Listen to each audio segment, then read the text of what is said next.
Nothing. What is happening, you guys? This is Jason M with another episode of Jason Knows Nothing.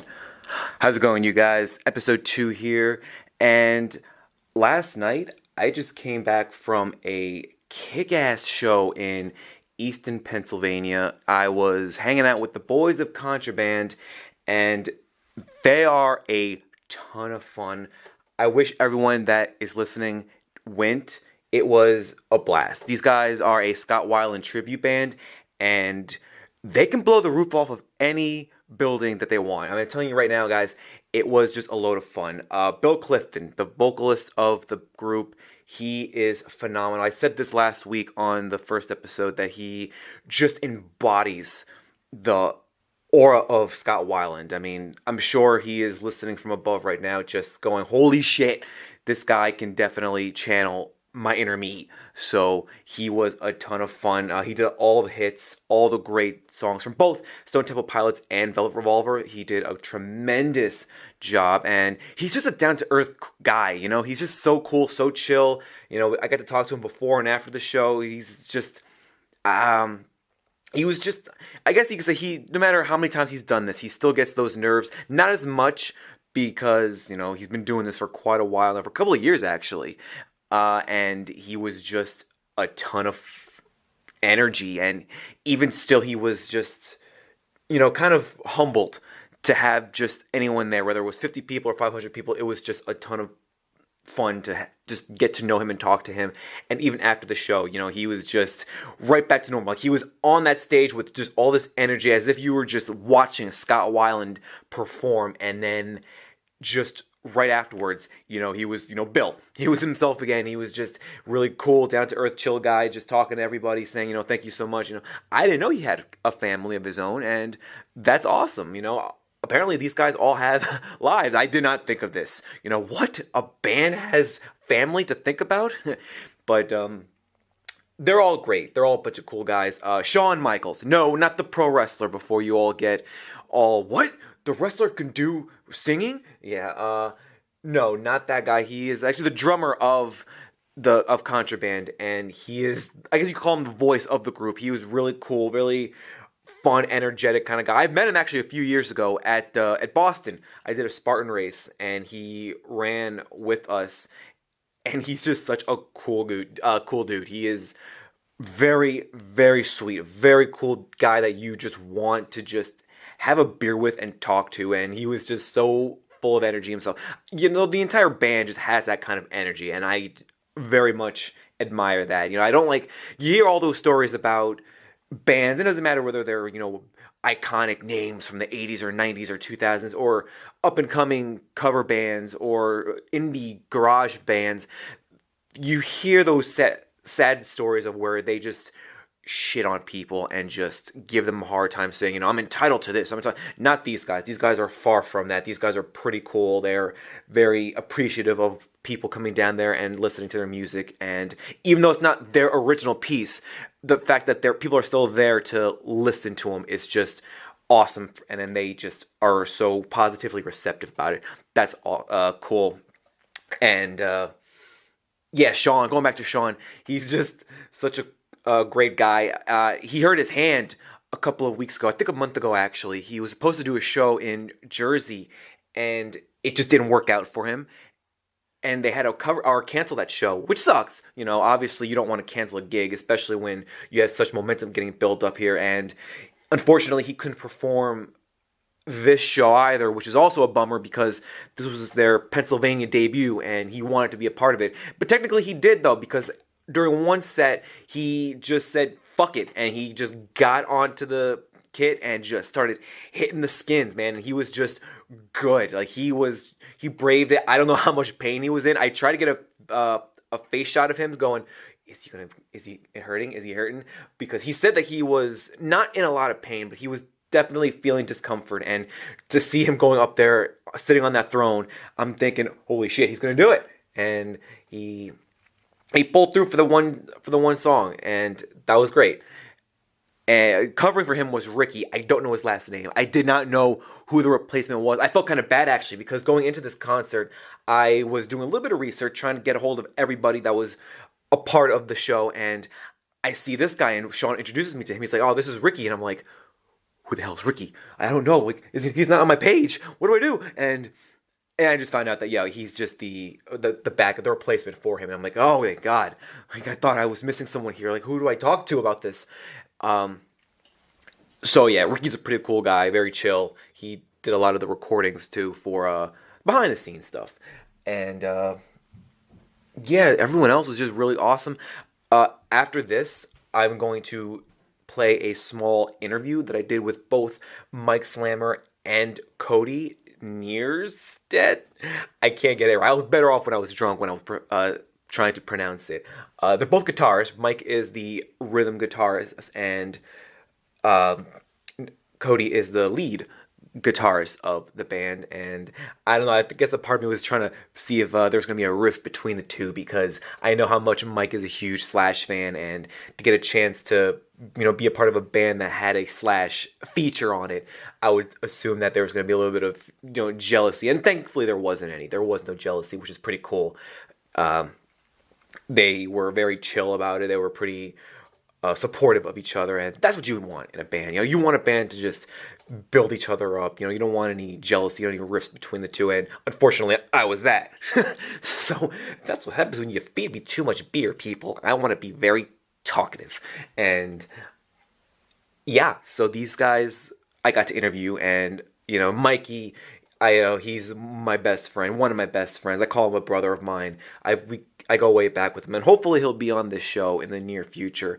Talk about personal stuff, just things that me and him have gone through over the years, things that we've done in high school, and, our, I don't want to say college years, because there really wasn't a whole lot of college in there, but there was definitely a lot of shenanigans from, like, ages 19 to 22, and one of the people that we got to hang out with, and he's going to be on this show, too, in the future, is Josh Getz. He is a photographer, a local photographer around here, Royal Cloud Photography. He just got started, but he's very, very good. He does a lot of great work. He's done a lot of stuff so far for models and other companies nearby. I think he did a show in New York too, so that's impressive.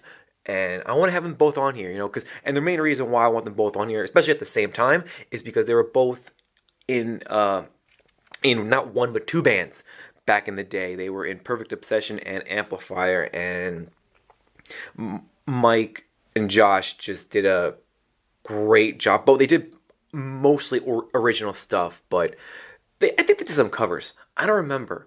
It was a very hazy time in my life. I'm pretty sure they did at least one cover. I know Josh hates doing covers, so I'm going to try to get into his psyche and go, why? Maybe it's an ego thing. Maybe he wants to do things only for the originality.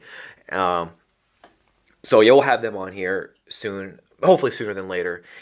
And yeah, going on back onto the show last night, if you're ever in the Easton area, first of all, go to, I had to plug this because every single person here has raved about it, the Bayou. I haven't been in there yet. I have to regretfully say I have not gone inside yet, but all of my friends that I've spoken to that have been there have gone and said that it is an amazing, I guess you could say, if you mix Popeyes and Starbucks, that is your love child. I don't know what that means, but that's kind of where I'm getting at, because I guess they sell cornbread, mac and cheese, fried chicken, and you get Wi-Fi and coffee. So that's a pretty good combination, I think. And, I wish I kind of went in there. I'm sure I will. I got friends there that want to go there, and I'll be more than happy to take them there. It's also a good date night place. Just saying. And there's also a few, I don't remember the one place that we were at. We ate dinner there. I ate with Mike and his girlfriend Cipriana, and my friend Kevin and his girl. We were at this one restaurant. I want to say it was called Perky's. I'm pretty sure I'm wrong. It was right next door to the venue, and they sell incredible food there. And they sold this chicken sandwich that is insane. I think the home run was the bacon. If you're a bacon fanatic, go there, because they sold the most amazing chicken sandwich there, and it had, I don't know, I think it's called onion spread. Never before I heard of that, and it was so good. Like, I never thought I would like anything. I think it was onion jam. I don't know. I'm gonna have to go back and get back to you on that. But it was it was sweet and it was good. And it had mayo and obviously chicken and the bacon. I don't know where they got the bacon from like God's farm, because that was the best food I've ever had. It was the best pork I've ever gotten in my life. So, and I do love my bacon. So definitely try that place out. I will hopefully type it up and send it to you guys on Facebook or Instagram when I get a chance. But definitely go in that area. Easton, downtown Easton in general is just a very bar hopping area, and I didn't even know that. I've been living here for 20 plus years now, and I never went to Easton except for maybe 2 other times, and both times aside from last night were just I guess it was in the bad parts of the city. You know, there was a lot of just, you know, roll your windows, lock your doors, and hope you're Karen type scenario. And this part was not that. It was very beautiful down there. It had, the lights were incredible. Like, there's just one alleyway that reminded me of downtown Manhattan. It was just very small. It reminded me of Chinatown, kind of, with the lanterns and the lighting. It was just very, very nicely done. And it was, the whole area in general was just beautiful. And it was very, parts of it was very historic. You know, they definitely was a tower there, a clock tower, and the band got to pose underneath this statue, which is pretty cool. You know, throw that in there. I think it's on my Instagram. And yeah, I would definitely check it out there. You know, I'm going to probably check it out more often. You know, give it another reason to go, because as much as I love Stroudsburg, you know, you can only do so much in this small town. Unless you want to go to Kalahari or Mount Airy, then, you know, your best bet is to just venture into like the Easton, Bethlehem, Allentown area, or if you want to go even further down South Philadelphia, which I'm not too keen about, but, you know, to each their own. Yeah, and I didn't get a chance to hear actually, no, I'm sorry, I mistake. There wasn't an opening band. That's right. They had to cancel at the last second, so I guess Bill's brother ended up stepping in and being just a solo act for for Contraband and for the main band of the show of the night, and he was very good. I have to honestly say, I didn't catch his name. I'll get back to you on that one also. Yeah, there's a lot that I was just so overwhelmed with, because once I start drinking at a show, I'm just all over the place. And clearly, I do know some of the key things about that night, but not names. I'm not really good with names, apparently, especially when I'm heavily under the influence. But hey, if I still know your name after the next few drinks, then you're special to me. So, and then we got the main performance of the night. It was a Blink-182 tribute band. Blink-182 True is what they were called. And they were good. If you know who Blink-182 was, you know, you should. They were very well known back in the late 90s, early 2000s. And they mimicked them very well. They did their songs exactly the way the original band did. The one complaint I will say I had about that show, about their performance, was their sound guy. He just was absent for some of it. I guess as soon as they started playing, I don't know if he was there or he wasn't paying attention, but it was just loud. Like, I mean, yeah, you hear loud music in a venue, but not to the degree where it's hurting you and you can't hear the vocals. And that was just distracting. And a lot of people that were there were just like, can you lower it just a smidge? And I don't remember if they ended up doing so or not, because by the time the show was getting a wrap up, I was talking to the band outside, so I don't know if they ever fixed that or not. Something to consider, you know. You might want to consider that, guys. It's very distracting. But overall, they were very good, very well done. Wasn't the biggest Blink-182 fan. I was right in the beginning when their first single came out. I liked them. I thought they were very good. They were very hilarious. But over time, I guess it just got faded away to me. It just got very old, and they're just one of those bands to me where you have to step away for a little while just to get back into them again. And hearing some of the hits last night was pretty welcoming. It was fun to hear that. And yeah, they did a great job. Like I said, the only thing that I had to complain about was just the sound guy, but the band themselves were very well done. I guess they dressed for the part too. They definitely channeled, was it Mark, Travis, and Tom, the trio from the olden days. God, the 90s. You consider that old days now. That's disgusting. I think when the band came out, I was a teenager. So that just goes to show you how far we're coming along in this here 2018. So it's very, I'm not going to say depressing. I will not say it's depressing. It's not depressing because it's general. It's just not, you've gone through a lot over the years, but I think that's it, man. I guess we got all that we needed to unload for the show. Contraband was a great show. They were a great performance, and they're going to perform again, I know, in New York and New Jersey. I'm going to get the dates on that shortly. They're going to be performing in early June, and then again, I think on July 6th. And I think that one's going to be in Jersey. I'm going to probably go to that one. It's either July 6th or July 7th. It's a Saturday, and I'm going to try my best to make that one. The New York gig, it's hit or miss. So it's not a guarantee, but it's definitely an attempt. But I'll definitely go for the one in Jersey. I love Jersey. Got to represent. So I'm a Jersey boy. And yeah, I think that's all I got for you kids today. What I'm going to do is once I log out of this, I'm going straight into the interview that I had with Mike and Cody, and that'll leave it there. And then as of next week, I don't have a specific plan for next week. What's going to happen is I'm doing a lot of moving. I am moving, so I'm going to be rearranging my studio elsewhere in the new Batcave, and I'm going to probably figure something out. I mean, I got a few people that want to be guests on my show, and we'll see how we're going to figure this out. We got some topics, we got some games, we got some shenanigans. I do have to bring out my Glenlivet again, my scotch. My lovely, tasteful, delicious scotch. And that's all I have for you guys. So thank you again for listening. And if you got any feedback, any comments, any questions, please feel free to log on to my Facebook page, Jason Knows Nothing. Go on my Instagram, Jason, wait for it, Night. I will be changing that, though, I promise. That was an old acting name that I wanted to throw out there, but I'm going to switch that over.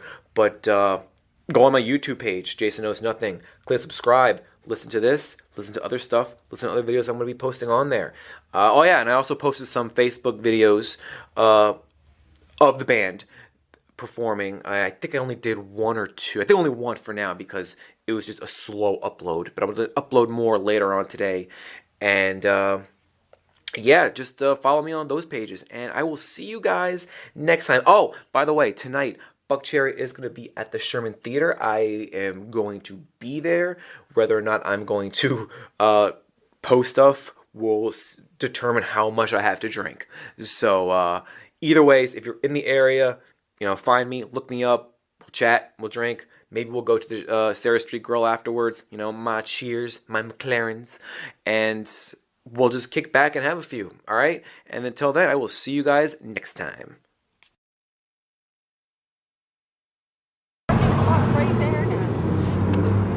Hey, ladies and gentlemen, this is Jason M here, back with another edition of Jason Knows Nothing. And this is a special episode because I got some boys with me tonight. I got 2/5 of the band of the Contraband. This is Michael Slammer and what we got here? Cody, I can't say your last name, bro, I'm sorry. If you can say it, I'll give you 2. We got Cody Nierstedt. Yeah, that was really good. Nierstedt, am I good? Yeah, you're like the 2% of people. The 2%. I want to get better than that though. Cody Nierstedt. Nierstedt. I was pretty close. I was right there. All right, it. cool. All right, so I got Mike and Cody, who are both guitarists. What's up? We have Mikey here, who is the rhythm guitarist, and Cody, the lead guitarist. What's up, you guys? So we were at the One Square Center in Easton, Pennsylvania, and they just performed.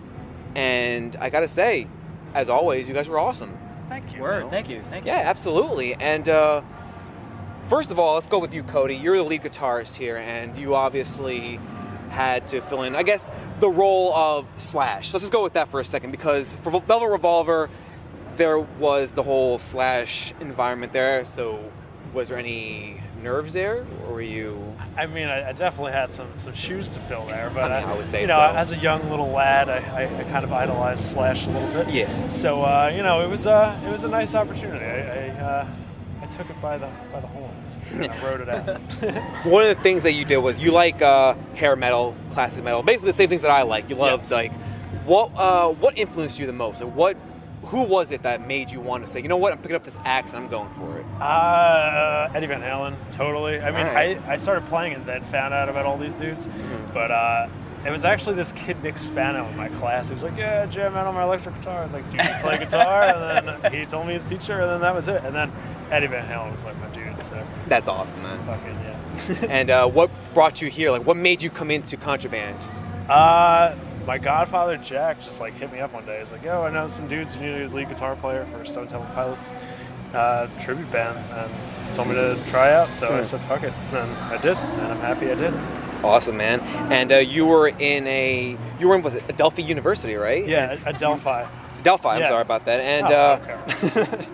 Did you utilize that degree knowing that you were going to do this, or did you want to be like something else along the way? I pretty much just went because I just wanted to learn more about music and guitar, and so I studied like classical music and jazz, primarily jazz, but I just wanted to perform, and I knew that I didn't want to go to school and do anything else, so I figured if I was going to sit in the classroom, I may as well learn about music. So absolutely, I did that. And when you joined this, like, was this the point where you wanted to be? Did you want to do like a Scott Weiland group, or? I mean, I'm definitely just like, I'm all over the place. So I do a lot of different things, and this is one of the main things I do. I also play in like a prog trio kind of thing. So I have like this where it's like cool. I get to get my willies out and play like some songs that I grew up listening to, and then I got my own thing where I just play my own music and do that. So I mean, I'm trying to just be a guitar player and be a musician. Do whatever I can to awesome, make man. it. Awesome. And let's talk to this guy for a second here, Mikey Slammer, because I know for a fact, because me and him go way back in the day, and I know his tattoo is of a signature of Slash. So is there any competition there when you guys are on the stage? Is there like, what, I wanted to be the lead guitar? I mean, sometimes Cody will be playing, and I'm like, man, you fucking hit that note wrong, and it's actually supposed to go this way. Yeah. But I don't want to just start playing it over the top of them, on stage or anything. Sometimes I get weird phone calls. It's like, bro, you're not doing it right. This is how you do it. I think it might be Mike. So it's kind of weird though. I mean, that no caller is definitely not from me. Definitely not from me. No, but there's no real competition between us. Cody's a great guitar player, and I'm having fun just being in the band, playing in the background, and just like pumping it up, bringing a lot of energy to the stage, trying to bring a lot of flow behind what Billy is doing as our singer, trying to pump up, the drummer, trying to just basically be the backbone that the band always needs to have, on the side. That way, Cody can go, he can do his thing, he doesn't have to worry, he can just play and do a great job, and Bill, as the front man performing as Scott Weiland, he can just really focus on hitting every single move he's got to hit. Absolutely. So I'm just here to help support everybody, and eventually I think we're gonna have to have a conversation because there's a couple of lead parts that I want to take off your hands. So. All right. I was gonna say this. We talked about this before the show went on the air. One of my favorite songs from Velvet Revlover was The Last Fight. Oh. And one of the reasons why was because Slash did an amazing solo part in that song.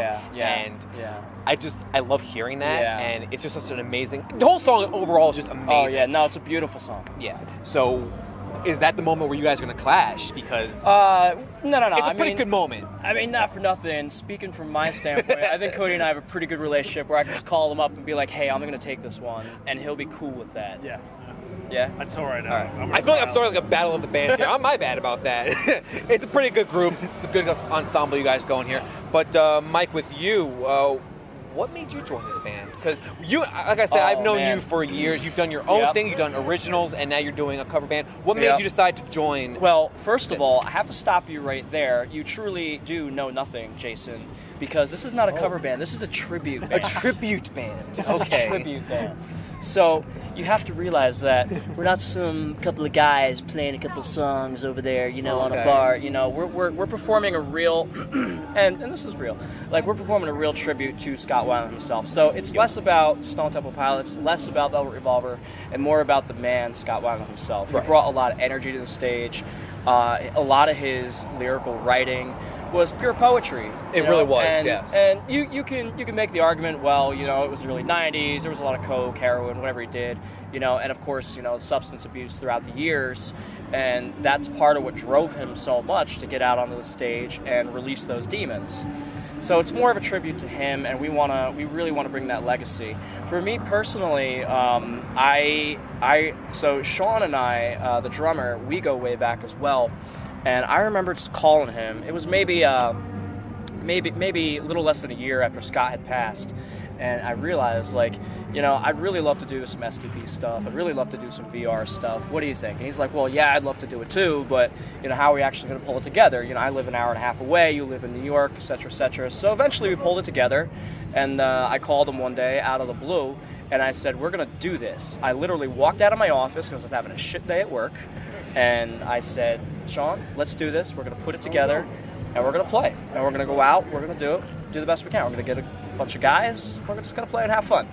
So really, I'm with a whole bunch of my friends now, and here we are in Easton, Pennsylvania, and we're playing the school club. We're doing a podcast with you, and our next show is in June. We're pumped for that. We got shows coming up July, August, and, I'm having time of my life. I get to drink a couple of beers, hang out with my buds. Absolutely. Make a little money. How far do you guys want to go with this? I mean, I know the lead guy ain't here right now, but between you two, how far do you want to go with this?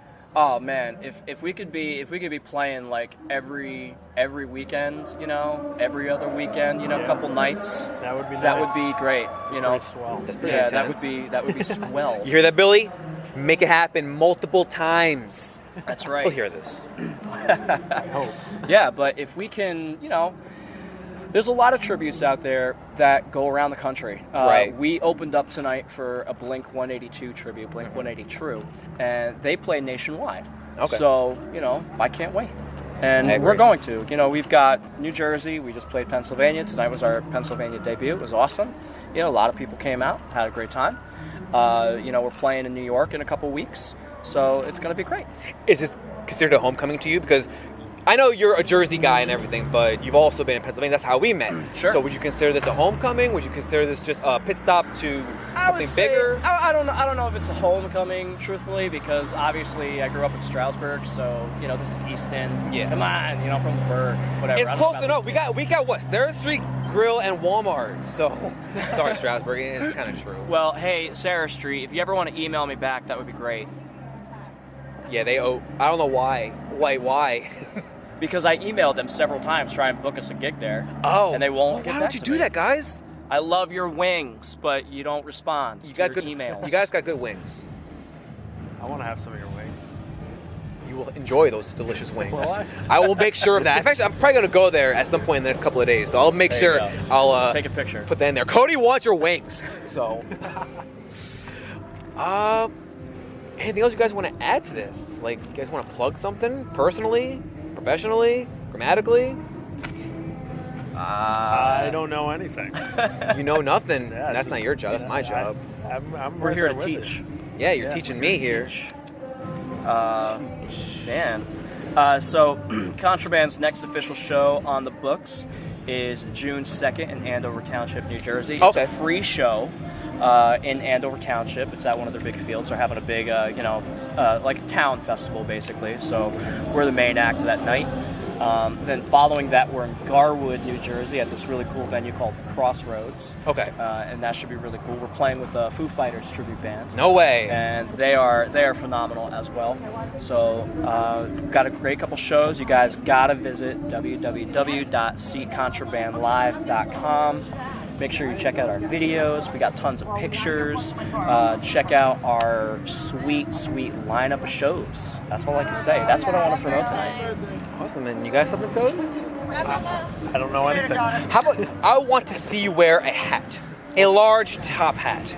All right, can you bring me one next time? I can. No, that's not even a challenge. I'm pretty sure I have a top hat that I can have you wear. All right. But it has to have a flower on it. What kind of flower? You choose for me. All right, Ooh, we're gonna make that happen. Next show, I'm gonna bring the flower. All right. And the top hat. Okay. All right. So I think that's all we got for tonight. I mean, unless you guys got anything else, No, unless That's we got any cool. other Thank drifters you. Thanks walking for having around. us on. Absolutely, anytime. And yeah, you guys heard it here, folks. Contraband. They are an amazing group. The energy is explosive. I recommend seeing them. I recommend finding them on YouTube. You guys are gonna put out any albums? Maybe not albums, but like downloading content. I don't know if you guys can do that. Actually, yeah, we really can't do that. I don't know We really how can't do that works with trippy bands. But videos are online. And Okay. the videos are free, and we invite anybody and everybody. If you can't make it out to a show, please, find our YouTube, see Contraband live, and you can just watch us from there. Yeah. All right, guys, you heard it here, folks, and that'll be all for tonight. And we hope you download this episode of Jason Knows Nothing. Subscribe to YouTube. Go on SoundCloud. Go on Facebook, Instagram. I will post everything on my Instagram account, and I will see you guys next week. Have fun, be safe, and don't be stupid like me. Bye. Later. Bye.